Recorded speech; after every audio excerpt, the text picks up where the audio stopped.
The Democratic Alliance says it plans to challenge what it calls the plan to hide from the public the Lady R report. Now, media reports suggest the inquiry will not be made public, nor will the terms of reference or the report into the matter. Now, this probe, which will be led by retired Judge Phineas Mojapeolo, will probe the docking of Lady R, a Russian vessel. We are now joined by DA leader John Steenhuisen. Mr. Steenhuisen, thank you so much for your time this evening. Before we get into this Lady R issue, there's a story that's developing tonight. An investigating officer, one of those, of course, who were investigating the Thabo Bese escape saga, we do understand he has died. Circumstances are still sketchy. How do you react? Well, obviously, our thoughts and prayers are with the family and friends and with colleagues at this time. Obviously, there would have to be a full investigation into this particular matter. It does, I've no doubt, concern people that there may be a link between this and the investigation, and I sincerely hope that's not the case. But we need a comprehensive investigation to get to the bottom of this. Unfortunately, we're starting to see a spate of these types of killings of people involved in high-profile investigations. Just 2 months ago, two of the senior people involved in the liquidation of the Gupta assets, father and son, were gunned down. We've seen other whistleblowers and investigators being murdered. And obviously, this is a trend which we need to arrest. Otherwise, people are going to be too scared to stand up for what's right in the country. And let's move on then to, of course, what we're talking about tonight, the probe into the Lady R matter. Of course, we're reading reports that say that the terms of reference, the work of the inquiry, the report may not be subject of public information. And it raises your, of course, ire as the Democratic Alliance. What about this issue is raising alarm bells for you? Well, first of all, I don't think we needed a commission of inquiry in the first place. It would have been a simple matter of just making public the manifest of the ship, which would have shown what was loaded on and loaded off the Lady R. But 6 months later, that still has not been done. Nevertheless, we have this inquiry now, which has been paid for by public funds, into an investigation where there's great public interest. And now we're hearing from government that they don't want to release the terms of reference and they're not going to release the report. Now, this is problematic. First of all, we live in an open democracy where we should be able to hold our government accountable for its actions. Hiding a report like this is not going to make it any easier to be able to hold them accountable. Secondly, if government is going to continue to have this cloud over its head and not clear the air, it's going to continue with this air of suspicion. It's going to continue to do damage with our trading partners and potential investors in the country. It really doesn't make sense to me. The defense minister was very unequivocal in Parliament when she said nothing was loaded onto the ship. If that is the case, surely a government would want the report to be released so it could exonerate itself. I, however, think that probably what has happened in the last couple of days is that there's been a realization that that's not the case and that there is something to hide, which is why we're now retreating back into secrecy laws and state security that was last cited with the previous government. And there's also, of course, concerns, even, you know, when you read that particular article from the presidency's side saying that there might be some classified information here. And how then do you begin to navigate these waters as you're looking to challenge this?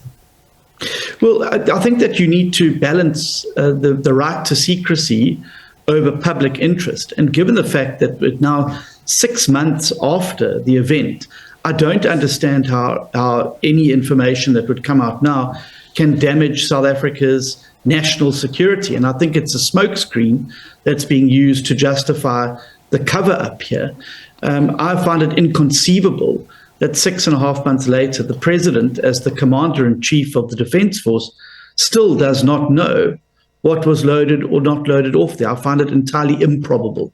So I suspect what is happening here is an attempt to keep the public in the dark because government is embarrassed about clearly acts of omission and commission that took place in Simonstown, and they don't want that information to come out. But this is a democracy. It's not North Korea where the leader decides what is shared with the people or not. I think that the media, I think the general public, and I think the opposition have a right to be able to hold government accountable and to do so on the basis of a report for which we've all funded the inquiry. Mr. Steenhuisen, I'm digressing a little bit because we just have breaking news now, and I'm sure it's going to be a bit of a shock to you, but I will break this to you. Former Minister Tina Joemat-Pettersson has died. We've just learnt of that now. You would have worked with her in Parliament because she was the chairperson of the Police Portfolio Committee. How do you respond? How do you react tonight? Yeah, well, I've served with Ms. Joemat-Pettersson in Parliament for an extended period, and obviously that's heartbreaking news. Really, really terrible. I think that she was performing a good role as the chairperson on the Portfolio Committee. We certainly didn't agree on everything over the years, but I always found her somebody who was always approachable and somebody who would be prepared to listen to a point of view other than their own. And I've always admired that about her. This is certainly a loss for Parliament and I think for the country as well. And I see you're getting a little bit emotional, I'm sure, as a lot of people who are watching this tonight and trying to make sense of what has happened here. Let's talk about, as you say, you know, there were moments where you wouldn't agree on anything, on everything. But of course, she did the work, and we saw her even in the Portfolio Committee into Policing, asking some of the tough questions about policing and what exactly is going on. Share with us some of, you know, your encounters that you would have then had with her in Parliament. Well, we've spoken a few times around what the role of Parliament and oversight is, and I think she is one of the chairpersons who, in the recent times, really started to take that role very seriously and to ensure that there was robust oversight of the Police Portfolio Committee, and also somebody who was not always just towing a straight party line. As I said, you know, if you came with a decent argument, she would listen to your argument and, you know, would change her mind accordingly or would hold firm to her original view. I do get emotional because we've lost so many good members of Parliament over the course of the last 2 years, and it obviously, when you know it's a group of 400 people, and when you lose a member, it does affect, and regardless of the party they belong to. And my thoughts and prayers are with her family, and of course her party, the African National Congress. And I think she certainly will be missed in the parliamentary context, certainly. And how do you hope she's remembered, especially as you say that, you know, she's somebody that has been talking to you even about the role of Parliament, and this is an institution that also found itself coming under scrutiny over time. Even in the Zondo Commission's report, we saw this particular institution coming under scrutiny. So how do you hope in that front she will be remembered? Well, look, I mean, I always think you should assess some person's life based on the whole analysis of their life, not pinpoints in it. She had been dogged by some scandals, but I think that certainly in recent years, she had come back to Parliament, no longer serving as a minister, but really quite committed to the institution. And I just simply hope that we are able to retain people who understand how important Parliament is, particularly on things like the Lady R and on holding government to account, and that those skills are there, because that's exactly what the people need us to be doing, regardless of party.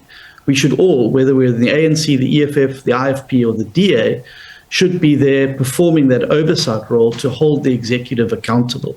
And certainly, I think that her initiatives and efforts in the last little while have certainly been appreciated and noticed. Mr. Steenhuisen, I know that this news changed the course of our discussion because we were meant to talk about something else, but thank you so much for that and for indulging us this evening. Do appreciate it. And to you as well, as you worked with her, condolences. And I know how difficult, as you say, things are going to be going forward in Parliament, but condolences. And thank you so much for your time this evening. We do appreciate it. That was DA Leader John Steenhuisen, of course, talking to us about, we started off with the Lady R issue, but then